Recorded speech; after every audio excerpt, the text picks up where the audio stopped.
Kopidana Balaba Grivanadari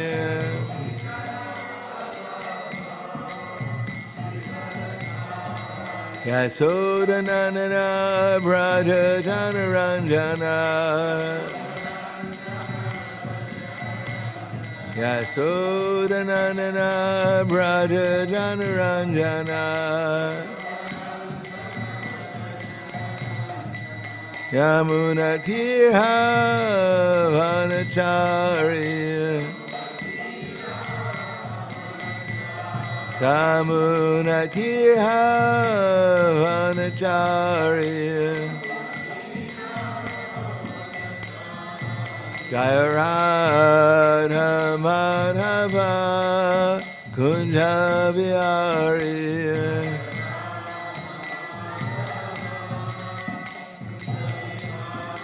Jaya Radha Madhava Kunja Vihari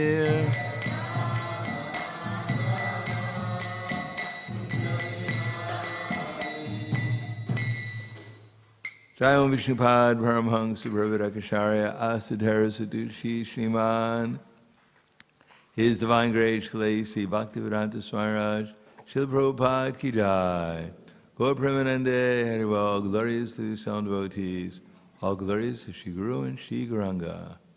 Om Agyanatamanandasya Gananjana Salakaya Chaksur Militam Yena Tasmai Shri Guruve Namaha Shri Chaitanya Manobishtam Stapitam Yena Bhutale Swayam Rupa Kadamayam Dadati Swapadantikam Vandeham Shiguro Shiyuta Parakamalam Shigurum Vaishnavam Scha Shri Rupam Sagrajatam Sahagana Raganatam Vitam Tam Sajivam Sadvaitam Sabadutam Prijana Saitam Krishna Chaitanya Devam Shri Radha Krishna Padan Sahagana Lalita Shri Vasakan Svitamscha Hey Krishna Karna Sindho Dinabando Jagatpate Gopesha Gopika Kanta Radha Kanta Namostute Tapta Kanchana Gaurangi Radhe Vrindavaneshwari Vrishubhanu Sutta Devi Pranamami Hari Priye Panchakapa Trubhyasya Kripa Sindhuvyevacha Patiranam Bhavanebhyo Vaishnavebhyo Namo Namaha Shri Krishna Chaitanya Pranityananda Shri Advaita Gadadhar Shivasadi Gaura Bhaktivinoda Hare Krishna Krishna Krishna Hare Hare Hare Rama Rama Rama Hare Hare Om Namo Bhagavate Vasudevaya Om Namo Bhagavate Vasudevaya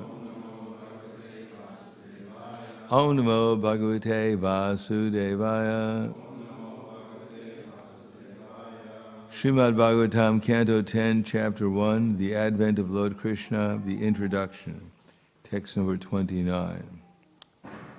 Tasya, is that what it is? There's 29 on the board. Tasyam tu karichich chaurir Vasudeva kritod vaha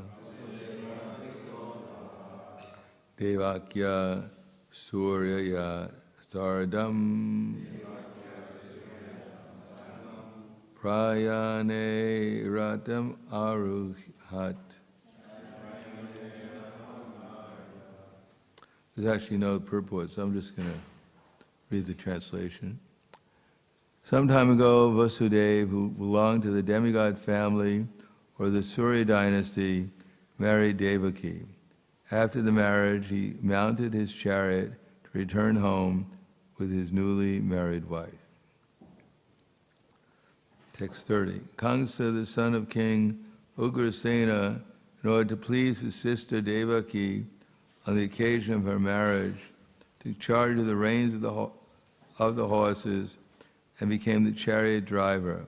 He was surrounded by hundreds of golden chariots.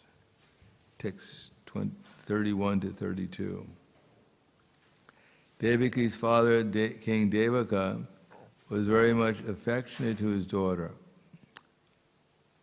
Therefore, while she and her husband were leaving home, he gave her a dowry of 400 elephants, nicely decorated with golden garlands. He also gave 10,000 horses, 1,800 chariots, and 200 very beautiful young maidservants, fully decorated with ornaments. Purport.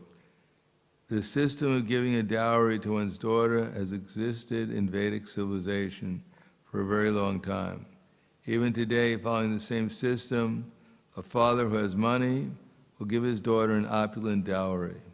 A daughter would never inherit the property of her father, and therefore an affectionate father, during the marriage of his daughter, would give her as much as possible.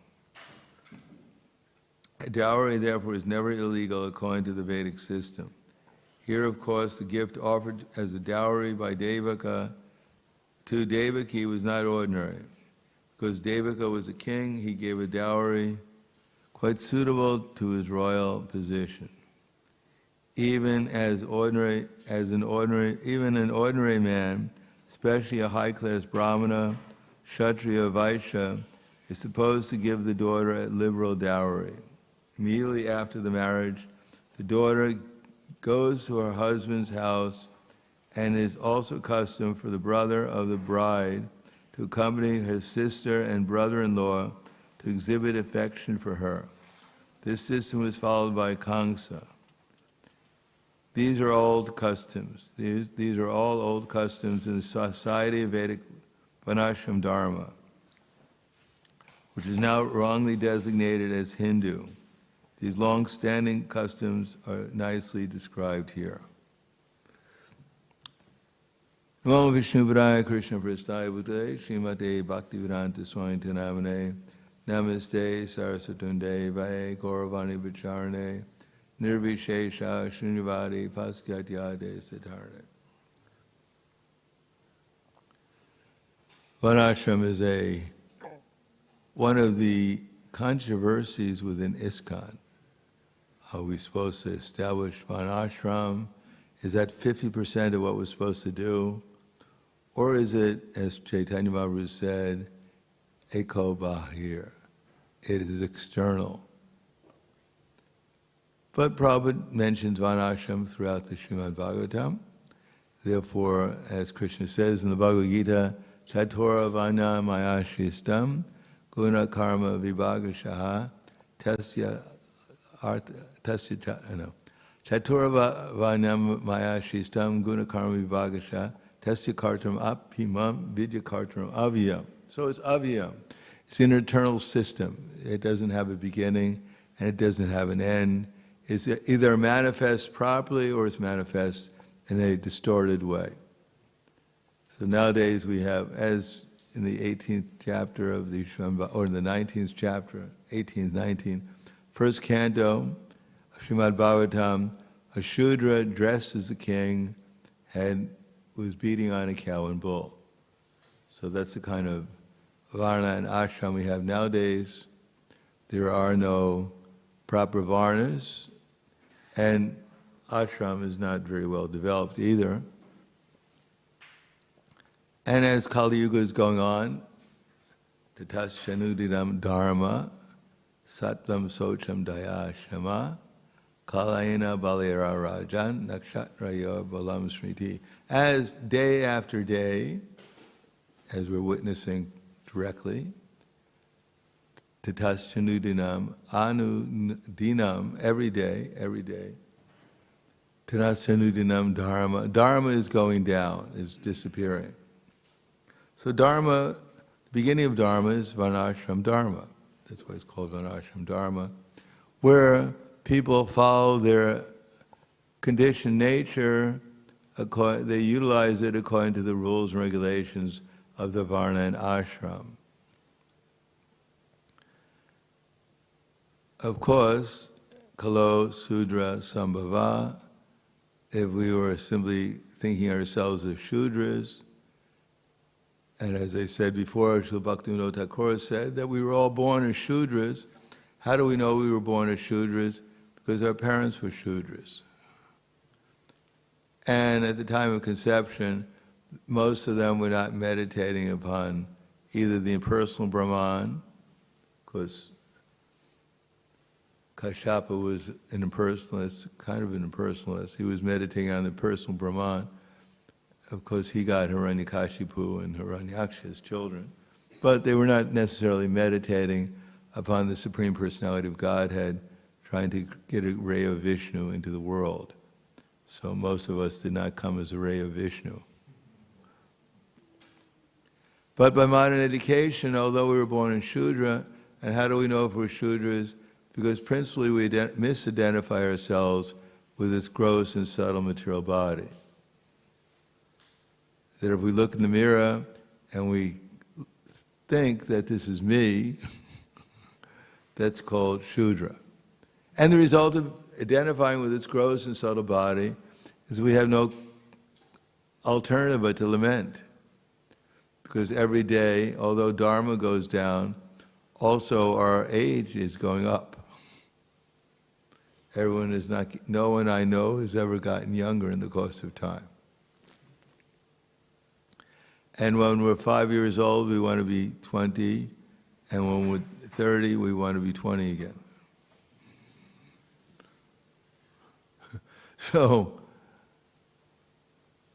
And Dharma is meant to show us how to live in the material world in any circumstance so that we can make progress to get out of the material concept of life.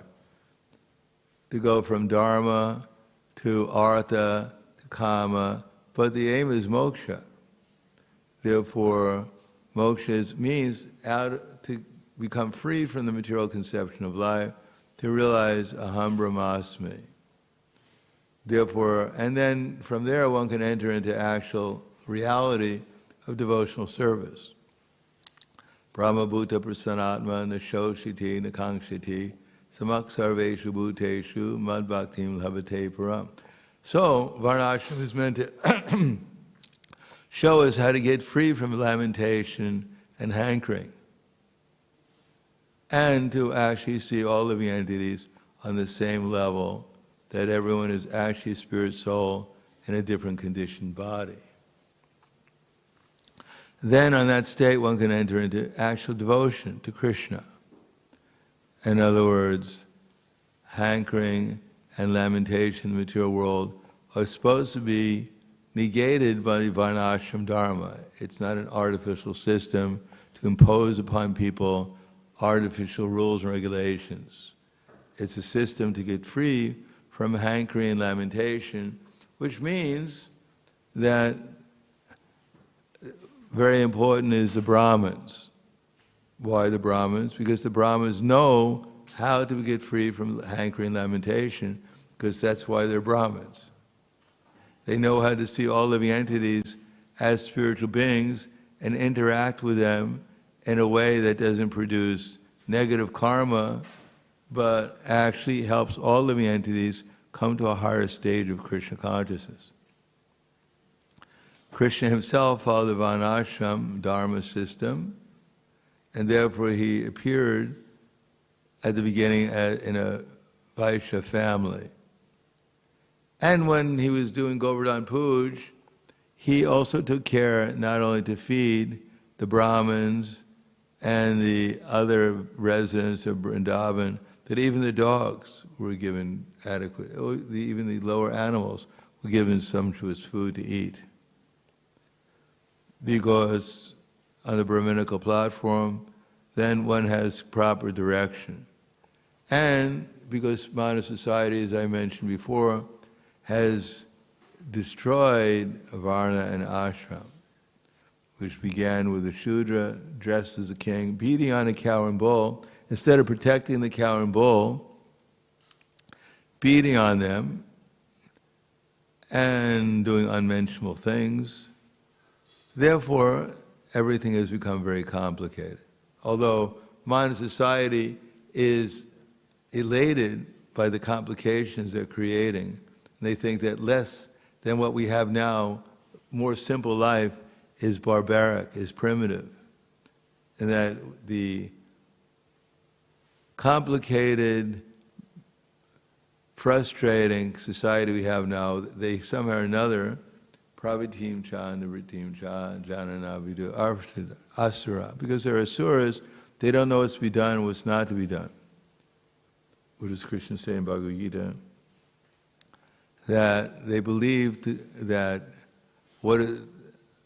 their intelligence, pravitim cha, nivritim cha, but they think that what's to be done is not to be done, and what is not to be done they think is to be done. And therefore they're always striving in the wrong direction. So you can be assured, whoever becomes the next political leader in society will simply send society either quicker or slow it to hell. But they all have the same direction, because they're all in the same ignorant conception of life. They're all bewildered by the illusory energy, especially the mode of ignorance. And therefore they're all dressed as kings or as presidents, ministers, wherever, but they're all of the lowest quality of life. Therefore, instead of working the land, which 99% of the people should be doing, they have to go to the gym to work off their fat. And people are so bewildered, they think actually this is healthy. But actually it's just a means of making money for some intelligent people who are another class of people who were misleading Shudras into thinking that if they have muscles like a tiger, then somehow or another they're going to be attractive, that they're going to be healthy. Some of them can't even move, but they think they're healthy.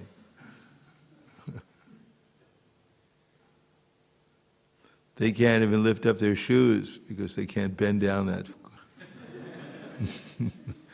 But they look like they're about to, fight a tiger or something.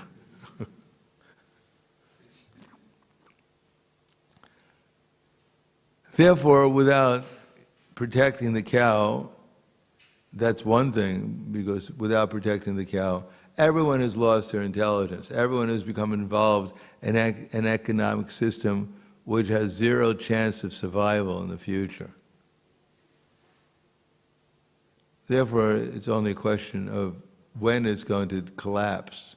It's not that whether it's going to collapse or not. It's impossible to maintain such an artificial system for very long.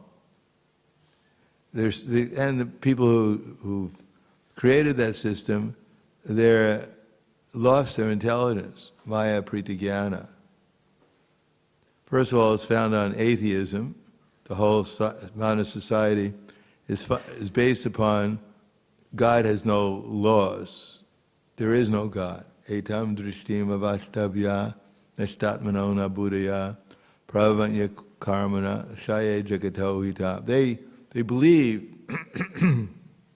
asatyama, that there is no God, there's no asatyam, there's nothing real. They believe that there is no foundation, there is no God in control, is produced of sex desire and has no other cause than lust. So they're demons and atheists. They think scripture means some sentimental book which has all kinds of stories that don't make any sense, and the variety of the scriptures, one scripture contradicts the other scripture, and therefore we can easily reject it because there's no real knowledge in it. It's just some sentimental people, maybe Vyasadeva, they think he was in the Himalayas, sitting there trying to think of Krishna, but he was getting bored. So he looked around, found some plants nearby, and he tried them out, and he got inspired. And he wrote Śrīmad Bhāgavatam. And in his revelations, there was a four-headed man riding on a swan. Another one had some water flowing from his hair, and he had 3 eyes, riding on a bull. He got really inspired by the plants around him. And similar people started to take the same plants that he was doing, and he got enamored by his books and started to look like the four-headed people also. Or at least they put an extra eye on their head to look like their hero. So they think like that, and as I said the other day, they think that they claim that the Vyasadeva claims that the pinnacle of success is the worship of a cowherd boy who eternally herds cows, never went to school, has no education. Well, he went to school in this pastime, but in the spiritual world, he never went to school. He just herds cows all day long. He has no ambition in life. All he wants to do is play and dance and have fun. And that's all he wants to do. There's no higher education. There's no education whatsoever. Not only that, but he even drinks milk. Can you imagine that? At least nowadays, those who have taken the path of vegetarianism, they've given up drinking milk because they know it's only for the calves. But God, the so-called God, has been herding cows since time immemorial, and he still hasn't figured out that the milk is just for the calves.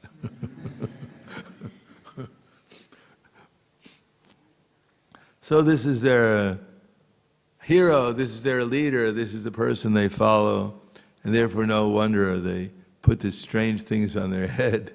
Looks like birds came by and left something.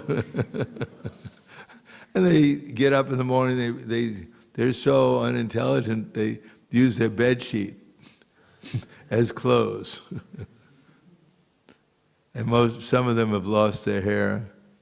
As I said the other day, they're the hairless Krishnas. They say Hare Krishna, but we say hairless Krishnas. And they're worshiping a thief. Everyone knows they worship this person who he grew up.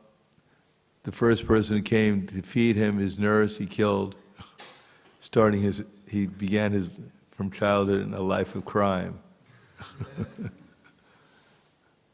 And his past history was full of criminal activity. It's a whole history of life after life, killing so many people. Ramachandra even had his wife put into fire. He didn't, just because his wife got kidnapped, he wanted to burn her to death.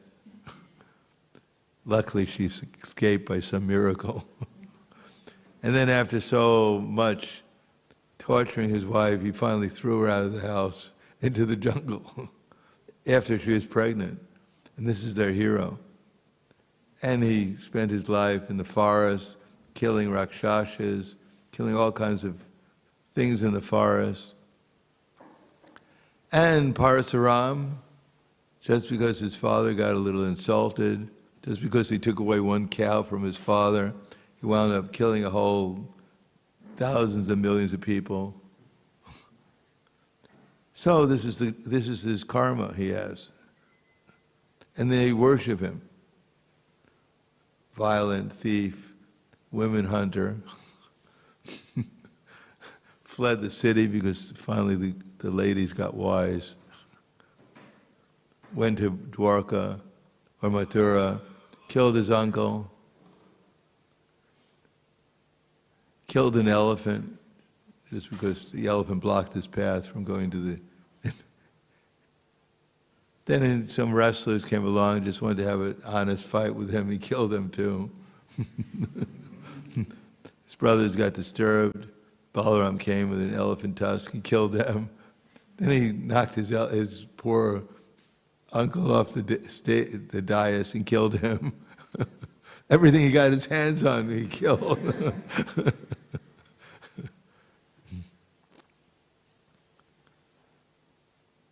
So, people are bewildered. Therefore, they easily reject everything Varnashram, they think it's a waste of time. They think Hare Krishna they're crazy. Funny but crazy. Humorous. They jump up and down like this, ants in their pants.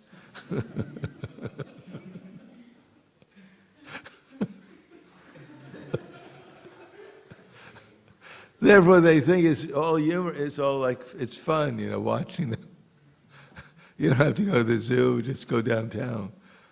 See they're jumping up and down, saying the same thing for hours. Hare Krishna.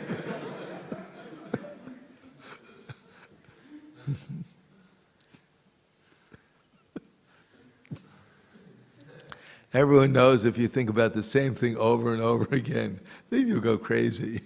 But they've been doing this for decades. But the fact is, we're the only ones who have any knowledge whatsoever. We're in this society of, what do they say? The society is fools or something. To be sane is not considered to be mad. What is the expression? Something about in the society of mad people, to be intelligent is not very intelligent. It's perceived as intelligent. But the fact is that historically, just common sense, if you can get, as Krishna says in Bhagavad Gita, anad bhavati bhutani parjana anasambhava jagna bhavati parjano jagna karma samudbhavan karma virodhavan vidi brahmakshara samudbhavan tasmat sarvagatam brahma nitya jagna pratishthitam. That all living entities subsist on food grains. So who can deny that? That the most important thing in our lives, in our material lives, is food. You can do without everything else, sometimes even shelter, sometimes without a family, without a car, but if you can't get food, then you can't survive. And food not only means the food that we put into our mouth, food also means the air we breathe. And it also means the water we drink. It also means what we're looking at. That's food for our eyes. If your senses are covered, if you go into a room and they block all your senses, you actually go crazy. So food comes through our senses, all our senses. And nowadays, the food that we eat, people are worried about what is the quality of the food. That intelligent people worry about the food that they're eating. For instance, they did this propaganda for some decades that ghee is bad for you, butter is bad, it's bad for your heart. Take vegetable oil, soy oil, canola oil, that's good for you. And then they found out eating such a food is like you might as well drink plastic. The only thing about plastic, it's a little cheaper, that's all. That when you take these vegetable oils in your bloodstream, it forms into plastic. And people are amazed how people are getting fat, obese.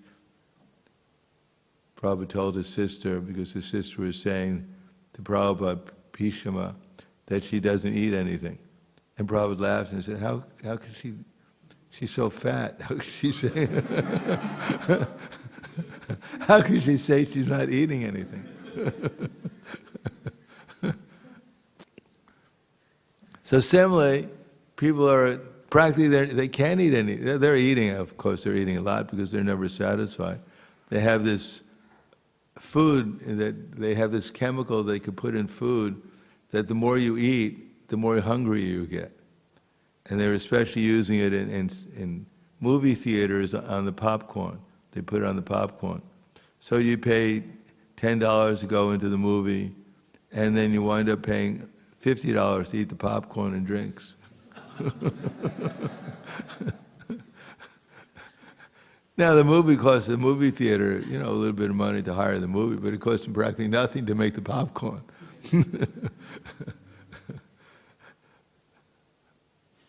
So this is the whole so-called intelligent people, they're making plans how to cheat people. That's how people make money, just by cheating.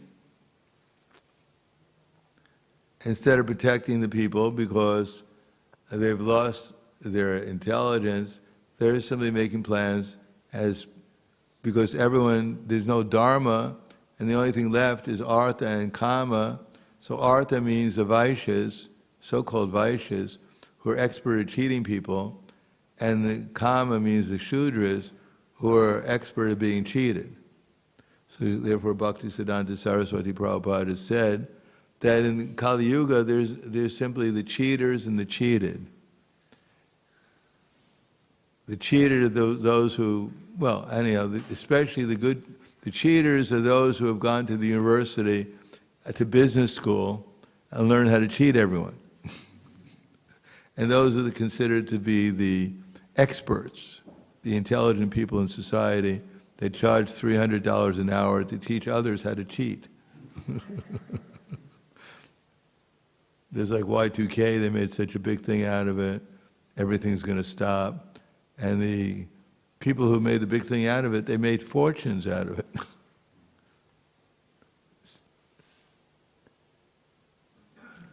So, unless we recognize that food, especially food that we eat, and also the water that we drink, nowadays is a big thing that they've discovered that in the water there's these little tiny plastic particles coming from, Krishna knows where, but especially from the bottles, whatever.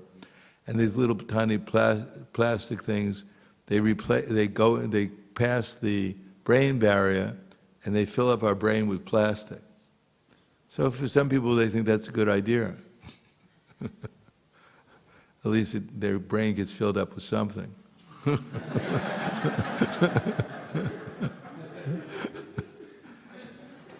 After all, they've come to this conclusion that if you get a plastic heart or plastic lungs, so why not a plastic brain? What's the difference? But it's all poisonous. The water is poisonous, the air is poisonous. If you go to a city, some cities, I don't know about here, but in America, everything's yellow from the sulfur that the factory is emitting. So the people breathing air, and their lungs turn yellow and then green and then all kind of pretty colors. They have no problem with it.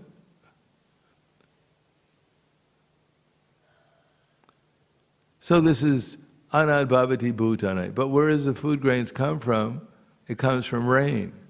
And they believe that rain is just coming by accident. They don't think there's any control behind it. But anad bhavati bharjana anasambhava jagna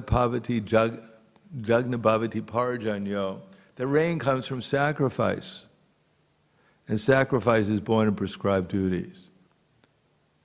In other words, the demigods will not be satisfied unless we perform sacrifice for Vishnu. Because all the Vedic mantras, even worshiping the demigods, are all preceded by offering or directing the sacrifice towards Vishnu. So if Vishnu is not satisfied, the demigods are not satisfied, then we have so many different disturbances. Maybe directly from the demigods, or maybe there's such a thing as climate change or weather modification, whatever it may be, but people suffer the sinful reactions of not performing sacrifice. Because if we don't perform sacrifice, as Krishna says, yakshastra vidim usrija vartate kamakarata sasidim avapnoti nasukam naparam gitim. If we don't perform sacrifice, then we have to serve lust, anger, and greed. That's the alternative. So people are simply increasing their lust, and therefore their greed, and therefore their frustration, anger. So they're entering more and more into the illusory conception of life, that there's no God, there's no super soul, we're all made out of matter, or there's a void, whatever. They become more and more illusion. And therefore, even they learn something real in their lifetime, they forget it. and they've lost their intelligence. They have nothing to back up their intelligence. They have no information that gives them any real intelligence. The only thing they've learned is how to feed the empty stomach. That's their only sacrifice they perform. Swaha.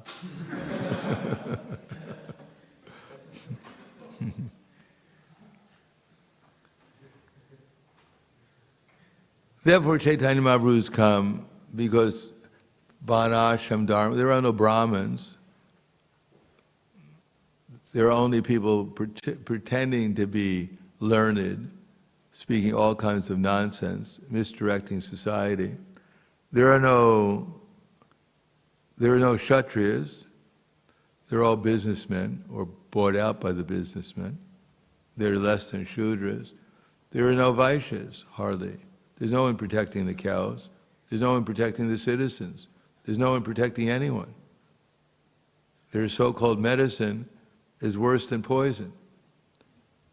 At least if you drink poison, it's cheap. And it's quick. You don't suffer so much. But this, they give you medicine, just like my aunt. She had a normal bladder problem. Could have fasted for a couple of days and cured it, drink some extra water. But instead she went to the hospital. And when in the hospital, they decided they'd give her some medicine. Medicine makes the problem twice as bad so that they can keep her. They can make an extra profit in the hospital. So she took the medicine, and she got complications, so they gave her 5 other medicines.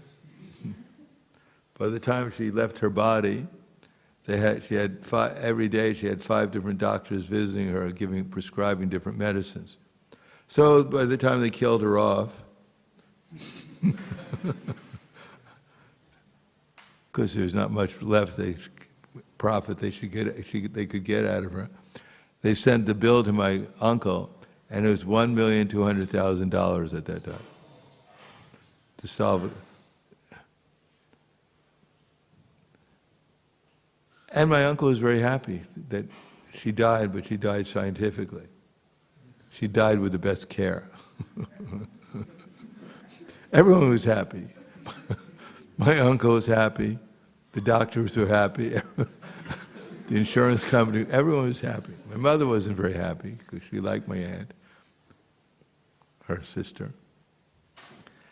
Anyhow, luckily, Medicare, which means everyone else in the society, paid $1 million. My uncle only had to pay $200,000, so he didn't feel so bad about paying it off. So this is called science, born out of greed and envy and lust and anger and illusion, so-called science, meant to make a profit. Everything is profitable. The artificial food we eat is profitable, the factories are profitable, the pharmaceutical industry is profitable, the arms industry is everything is meant to make profit. And the end result is that Kali Yuga just advances. That if you can't make profit out of someone, you're useless, and that we'd like you to commit suicide if you could. We'll offer that to you. If not, we'll put you in a hospital and we'll kill you off ourselves. You have a choice.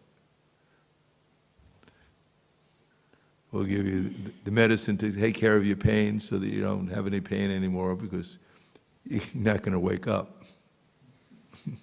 We're so merciful. And then we charge you for it. So, without sacrifice to Vishnu, then one will not be happy, one will not be satisfied, one will not actually, from the material or the spiritual point of view, one will feel dissatisfied. And one will lose all sense of reality and forget actually what the aim of life is. And follow some person who's also blind.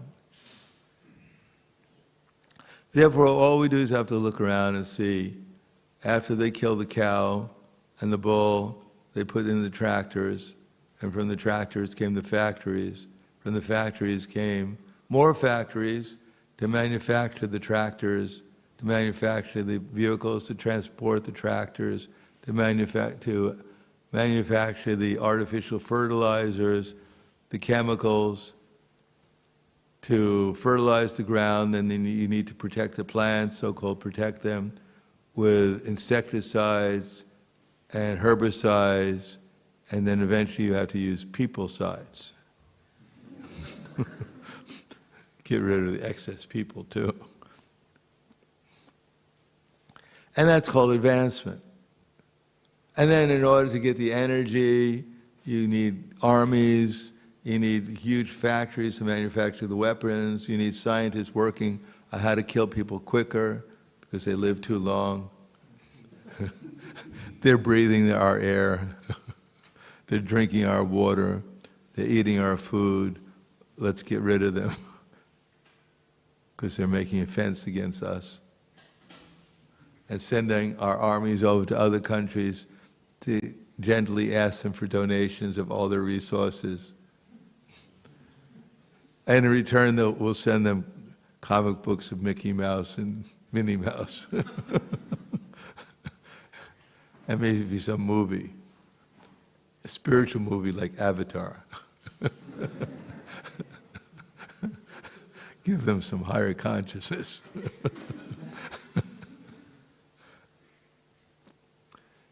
And when we take away all their clean water, we'll send them Coca-Cola. In India, interesting enough, Pepsi-Cola especially, I don't know, Coca-Cola is too much, but Pepsi-Cola is less. They did some survey with the farmers in India, and they found out that they don't have to use insecticides or herbicides anymore. They just spray the fields with Pepsi-Cola.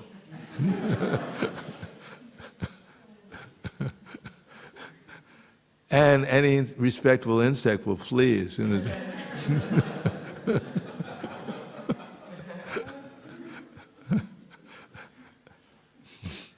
None of them want to get sick.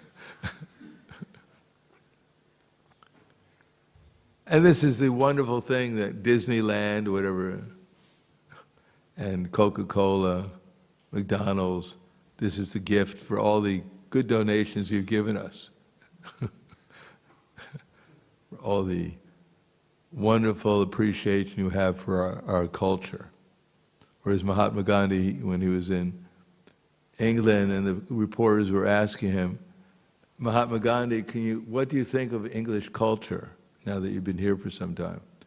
And his reply was, I think it would be a good idea. Feel so proud of their so-called culture. So, in other words, for us to establish Varnashram, that's one of Prabhupada's secondary goals, but we can't do it unless we get the intelligence how to do it. And if we think we're going to do it by ourselves, forget it. We don't have the resources to do it. And if we think other people are going to just artificially fit into a Varnashram system, it's the last people looking for.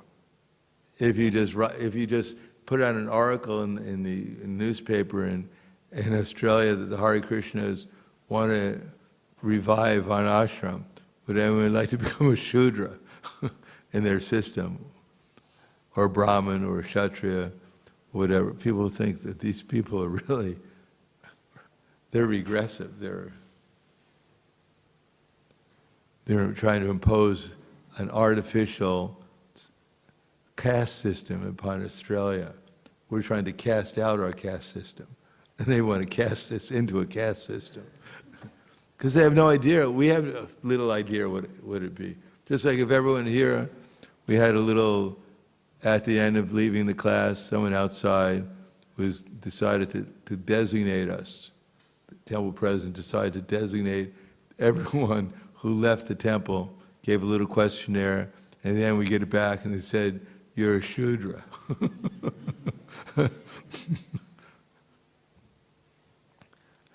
You're in charge of cleaning the trees from now on. That's your duty. But you have a little bit of a spirit of a Kshatriya or of a manager, so you're in charge of all the other Shudras cleaning the toilets here in the temple. We think, wow, so merciful. This is the system I was looking forward to.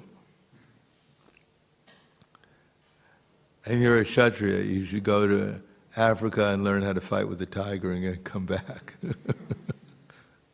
I don't think most of us, even us, we wouldn't appreciate, the Varnashram system so much. So what to speak of imposing it upon a society which is completely opposed to such a conception? They want freedom. They want to be able to do whatever they want. They don't believe that there's such a thing as authorities in society. They don't even believe that you should follow the government. Therefore, the government always changes all the time. They don't believe there's such a thing as a Brahmin. They don't believe there's such a thing. Even the scholars, their whole system of scholarship is simply pratyaksha and anuman, that there is no reality. It's whatever you perceive is reality. There's no logic. Everyone has their own logic. This is the most so-called most intelligent people. There's no reality. You just make it up as you go along. And if you want to get your higher education means you don't accept any authority. You don't accept there's such a thing as reality. You just invent reality. Your reality is what you put forward as reality. And therefore, whatever you write for your PhD is simply something new and novel that never heard about before. You write up your PhD, costs you tens of thousands of dollars to get it, and then they file it away in some university. No one ever reads it. But then you can walk around, I'm a doctor so-and-so, I'm learned. Yeah, you're a Dr. Frog. And you're going to puff up as you eat your things fried in your vegetable oil until you puff up and explode.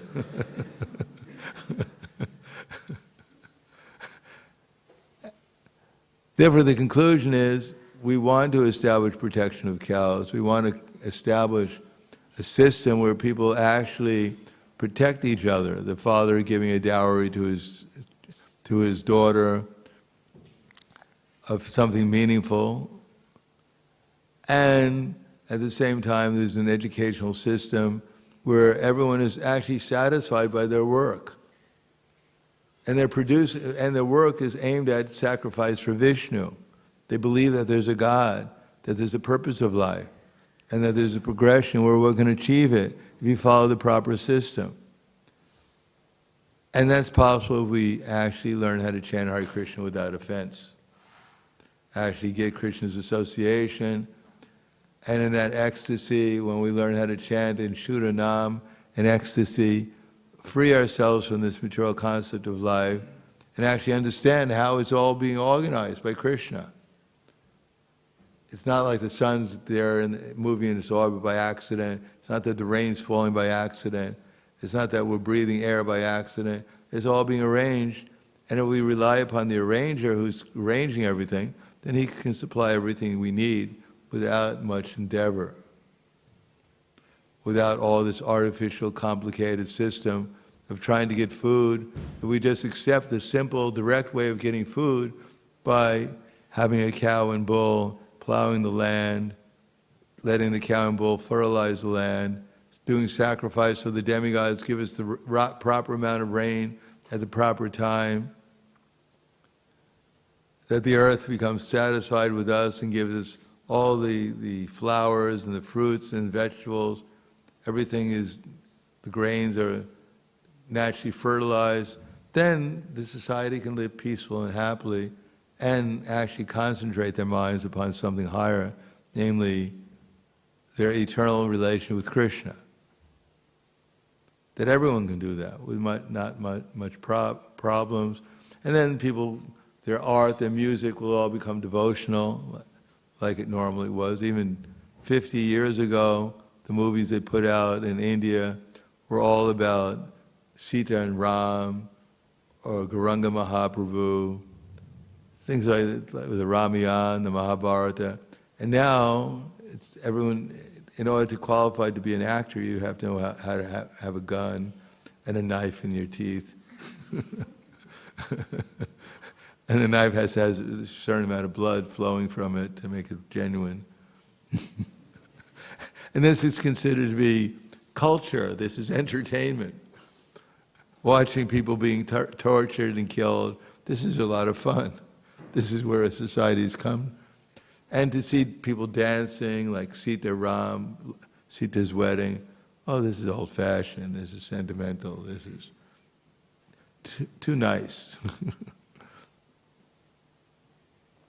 So, by the chanting of the Hare Krishna mantra, by giving transcendental knowledge to people, then civilization may be revived, and then people will actually understand the value of the cow and the bull, and therefore we don't have to force devotees to go on the land. We don't have to artificially force. People will be happy to go on the land, and they won't have to pay money for the gym anymore, because they can herd the cows and they can actually go for a walk in the fields, doing some harvesting, breathe clean air, drink fresh water, eat fresh food, and actually have nice relations with others, not thinking that you're eating my food.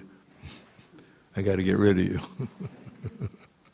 No, there'll be enough for everyone. Even the insects will get what they need. The animals will get what they need. Everyone will get what they need. And there'll be more harmony and peace in the world, so that people will actually understand the value of the Hare Krishna movement. So I'll stop there. Thank you. Any questions or comments? Yes. Thank you so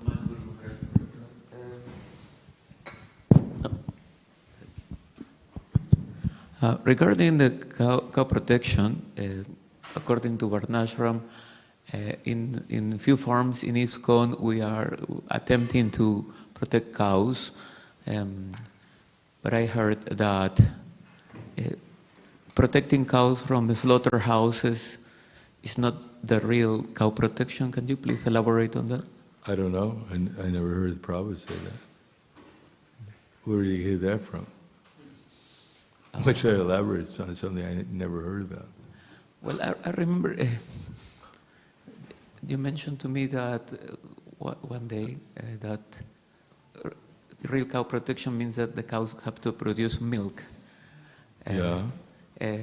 Most of the cows are not producing milk. They are not. Right. We still protect them. No, I said real cow protection means that eventually we want to protect the cows when they're economically, when they produce milk, they plow the land, the bull plows the land, they're useful. So we have to make the cows useful. We have to understand the usefulness. Not that we have a herd of cows, more than we can actually maintain, and then we ask our life members or our members, the congregation, to support the poor cow, give donations for the cow.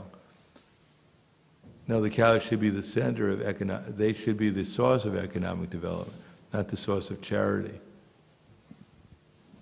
But that will take some development. But anyhow, whatever we're doing for cow protection is better than slaughtering them. At least there's a hope in the future of creating a proper cow protection system, where the cows can go out in the fields and eat the grains and come back and give milk, and the bulls will plow the field. But right now it's not very good because our needs are different. We don't have enough people as agriculturalists, and most people are working externally, and therefore we don't have enough people to take care of the cows, to herd the cows, to train the bulls, etc., because everyone's working externally in different occupations. But when the time comes and we're forced to actually protect the cows and utilize them for our growing food, when we can't buy it from the store at a cheaper price than we can make it ourselves, then there will be a real attempt to protect the cow and bull, because we don't want to starve. But that time is coming shortly. Maybe within our lifetime, maybe not. But anyhow, as the economic system collapses because they can't maintain the system of getting energy and manufacturing tractors and factories to manufacture the tractors and the cars and everything else, as that collapses, and naturally those who have a little intelligence, they'll take care of the cow and bull and start plowing the land and getting the food that we need, not from the store, but from the land itself. Thank you, Guru Maharaj. Yes. We're all crying for Varnashram system at the moment, but what Prabhupada is introducing us is the Varnashram system. We've still got to recognize actually what the Varnashram system is before we start behaving like Satyas and Sudras and Vaishyas. Well, I think we have to behave like brahmacharis, real brahmacharis, real grihastas, real vanaprasthas, and real sannyasis, and then we'll be able to explain to people what the real varnashram system is. Yeah. But if we ourselves are imitating what we're already in, we don't really clear what our real duties are, or we don't really follow them, then how are we going to establish the varna if we can't establish the ashram? Correct. Yes.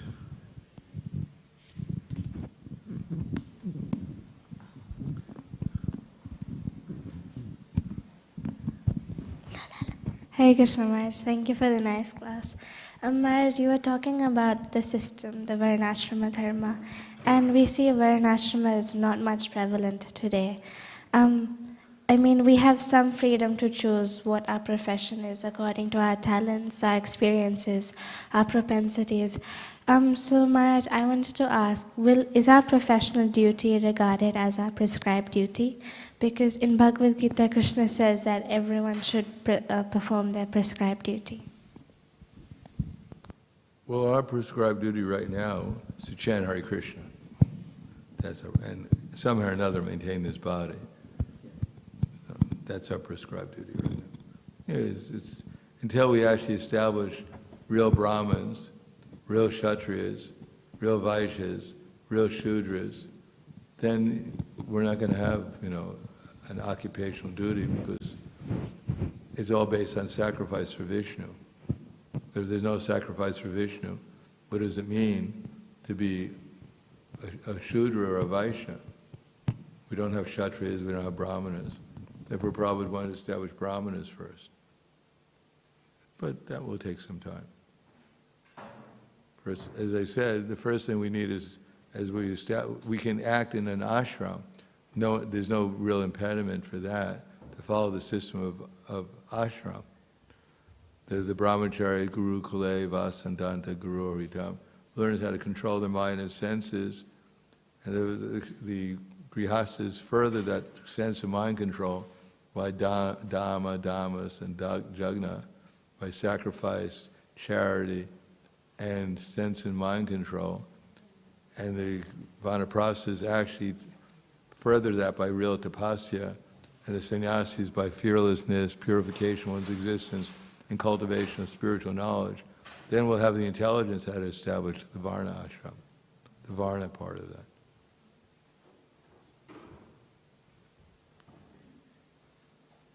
Anything else? Yes, one more question.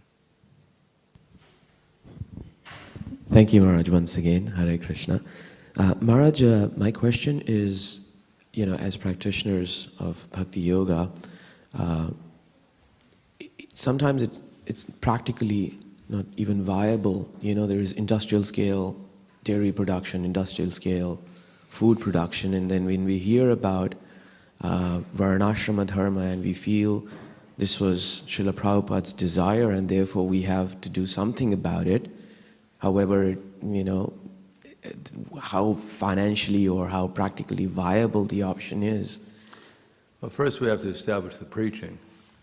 The mission in this age is Chaitanya Mahaprabhu's Sankirtan mission, which Varnashram may be a subsidiary. But unless we have a dynamic preaching, then we're not going to establish Varnashram. It's only a subsidiary. Yes, Maharaj. So, for an individual it appears that since the target is too high, perhaps the more sensible thing to do is to just chant Hare Krishna. No, we do both. We have to have an economic system, and otherwise chanting Hare Krishna won't be there. But it has to be, we have to understand what's the procedure to get everything, what is the process. It's not to run out and just do this here and then try that there. And we have to have a systematic way of approaching preaching and all the other subsidiary things of maintaining ourselves while we're doing it. Thank you very much. Going through Śrīmad Bhāgavatam ki jai. Prabhupada ki jai. Holiness Prahaladananda Swami Maharaj ki.